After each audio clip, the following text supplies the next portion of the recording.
And without blaming white people, why are black people in the hood so dirty? I know.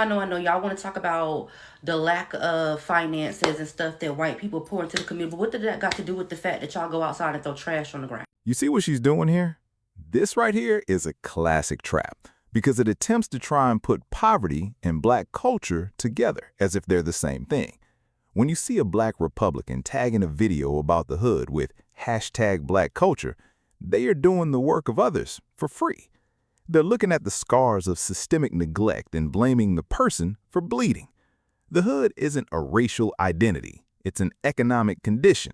In America, 1 in 4 black people live in concentrated poverty compared to only 1 in 13 white people.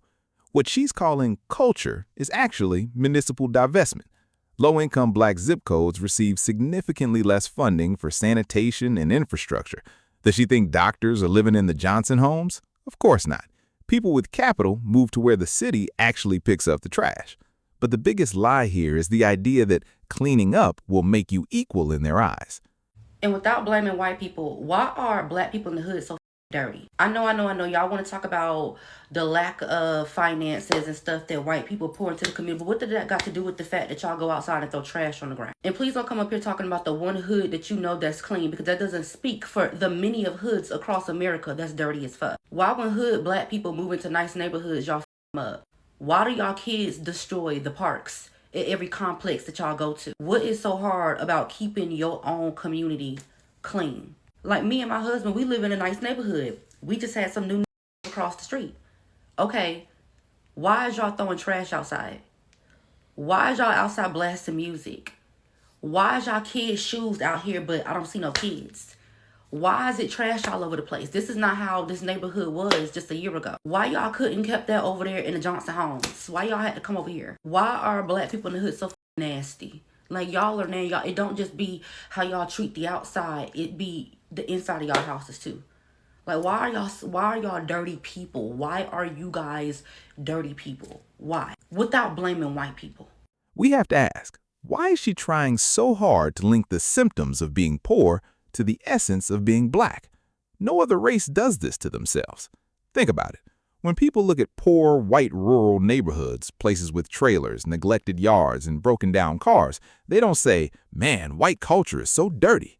They don't look at a trailer park and expect it to look like a doctor's house in the suburbs because they understand that money, not race, determines what your street looks like. But when it comes to us, she treats a lack of city trash cans as a reason to call our entire culture nasty. She acts like these neighbors choose to live in neglect, ignoring that the state of a neighborhood is a reflection of its tax base and how much the city actually invests in it. She's pushing the lie that if we just act right and keep the lawn mowed, we'll finally be accepted.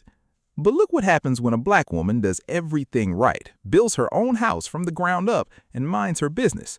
To a racist, your success isn't a badge of honor. It's a threat to their neighborhood. Watch this. We got to talk about how racist white people can't stand it when a single black woman moves in next to them, or a black family at that. Because you see, this documentary, this isn't a one-time occasion. This happens a lot, and I'm going to share my experience. When I built my house in this neighborhood, I was single, and when I tell you I became the topic of conversation, the main character, these white people started fucking with me in ways that I never thought that they would. They vandalized my property. They stuck signs in my yards to mess with me. They would try to stalk me and watch me on social media to see where I was at so that they could mess with my yard. Called the police when I had a gathering that hadn't even started yet. There were 2 people at my house when I get a knock on the door. For what? There's no noise. There's no music playing. Reported me to the HOA, I think about 20 damn times at least. And then it was the weird like, oh, I get a new car and now all of a sudden y'all all get new cars within the next 2 to 3 weeks. That's not a coincidence. Then the girl next door to me has the audacity to call my mom the B word, to call her out her name out of nowhere. At this point, I've been bullied by these people for years, and we had to call the cops, and they had to set them straight. If you ever talk to her again or say anything to her, you will be arrested. because that's how much of an obsession they have to mess with me when I have done what to you except be black. This is the reality. People like the lady in the first video think cleaning up is the ticket to respect, but the lady in the second video is proof that it's a lie. She isn't being harassed because she's dirty. She's being harassed because she's successful and she's there. To a racist, there is no difference between the hood and the suburbs. They equate black with unqualified or thug regardless of your bank account. We saw this with Barack Obama.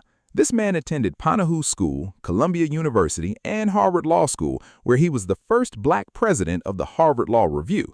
He was the literal definition of the perfect neighbor. And yet, what was the response? Donald Trump called him a terrible student and spent years demanding his transcripts because he couldn't believe a black man earned his way into the Ivy League. Newt Gingrich repeatedly called him the food stamp president to link him to poverty stereotypes despite his elite education. If a Harvard-educated president of the United States can't act his way out of being treated like an intruder, what makes the lady in the first video think a clean sidewalk is going to save her? When you go online and call our people nasty, you were just providing the script for the racists in the second video to use against every successful black person who tries to move in next door. You aren't elevating the race. You're just sharpening the weapons they use against all of us. So what do you think? Is it time we stop blaming culture for things that are clearly caused by class and systemic bias?